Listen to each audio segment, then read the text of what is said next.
Hello my dear students and friends. आज की video में हम लोग बातें करेंगे, आज की इस क्लास में डिस्कस करेंगे क्लास 10 मैथमेटिक्स एनसीईआरटी की पहली chapter real number, that means वास्तविक संख्याएं की उदाहरण नंबर एग्जाम्पल 4 के बारे में। प्रश्न इस प्रकार है दोस्तों, एक मिठाई विक्रेता के पास 420 काजू की बर्फियाँ और 130 बादाम बर्फियाँ हैं। वह इनकी ऐसी ढेरियाँ बनाना चाहती है कि प्रत्येक ढेरी में बर्फियों की संख्या समान रहे तथा ये ढेरियाँ बर्फी की परात में न्यूनतम स्थान घेरे।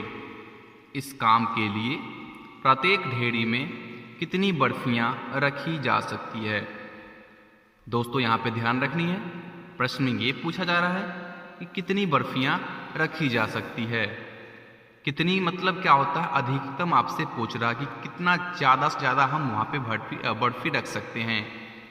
प्रश्न को एक बार फिर से हम पढ़ेंगे, थोड़ी सी समझेंगे। यहाँ पे अब एक मिठाई विक्रेता है जो कि 420 काजू की बर्फियाँ उसके पास में और 130 बर्फियाँ हैं बादाम की।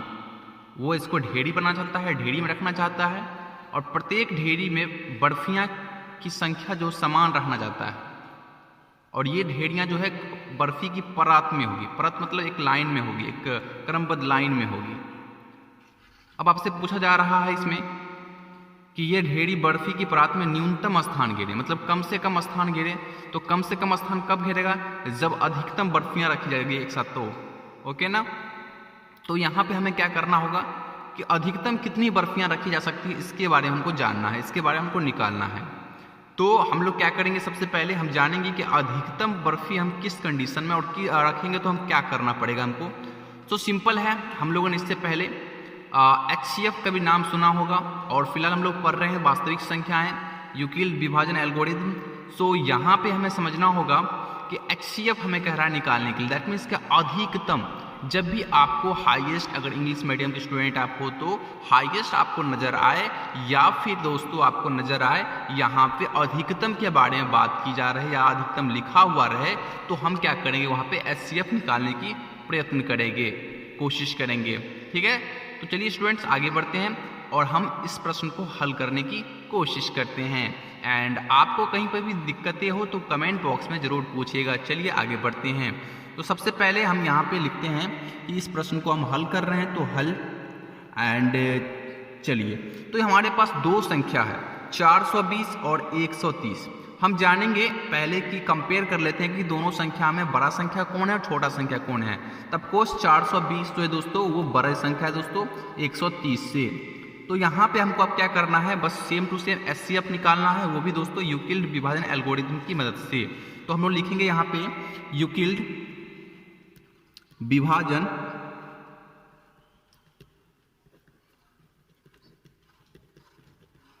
एल्गोरिथम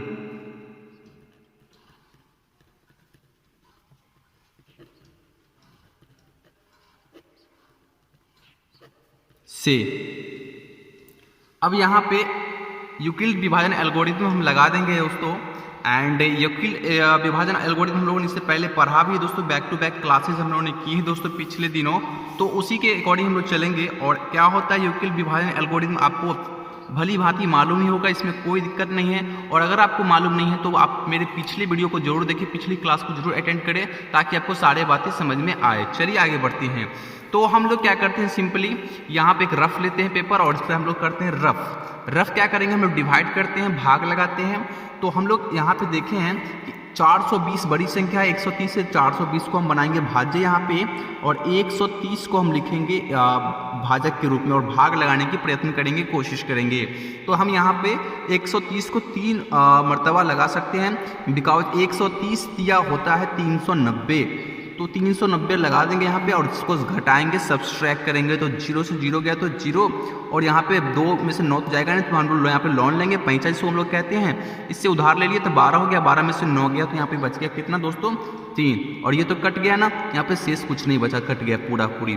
तो अब यहाँ पर हम लिखेंगे क्या, हमने यहाँ पे 420 पुराना है ना, अब 420 हमने बीच का लिख दिया ना भाज्य। अब भाज्य क्या होता है, भाजक गुणे भागफल, भाजक गुणे भागफल।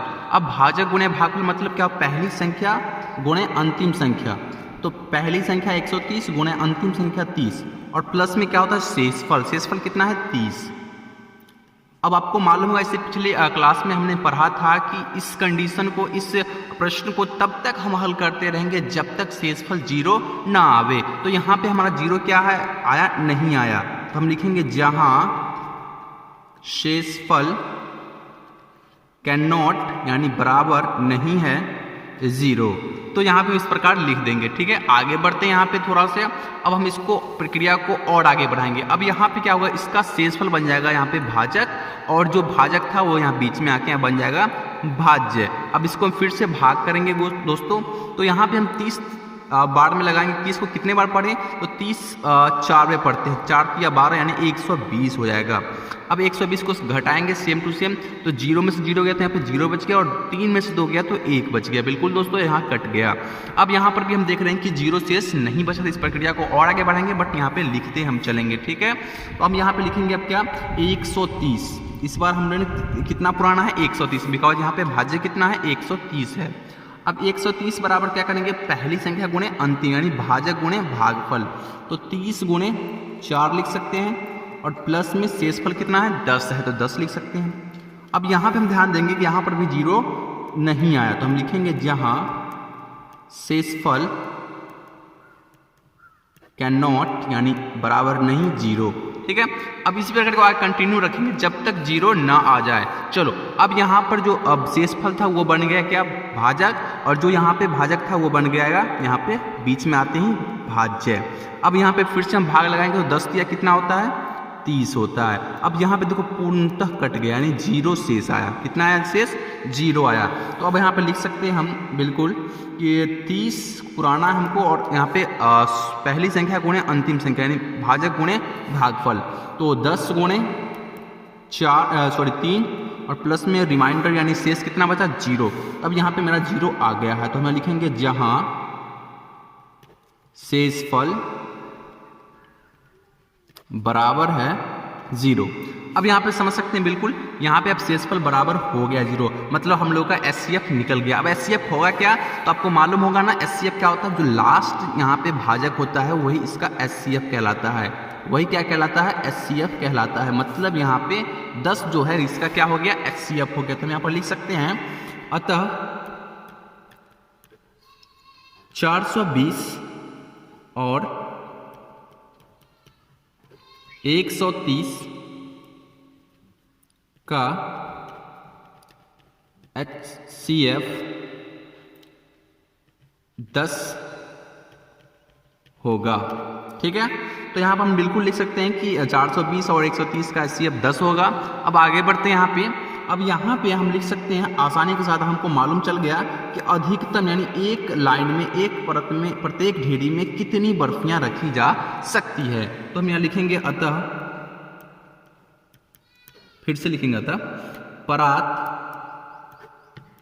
में अधिकतम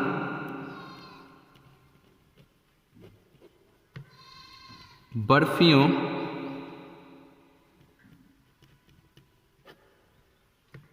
की संख्या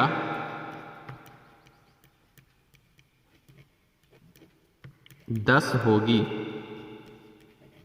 और इस प्रकार हम लोगों ने इस प्रश्न का उत्तर बिल्कुल अच्छी तरह से दे दिया। तो आई होप आपको ये प्रश्न समझ में आई होगी दोस्तों, ये उदाहरण आपको समझ में आई होगी।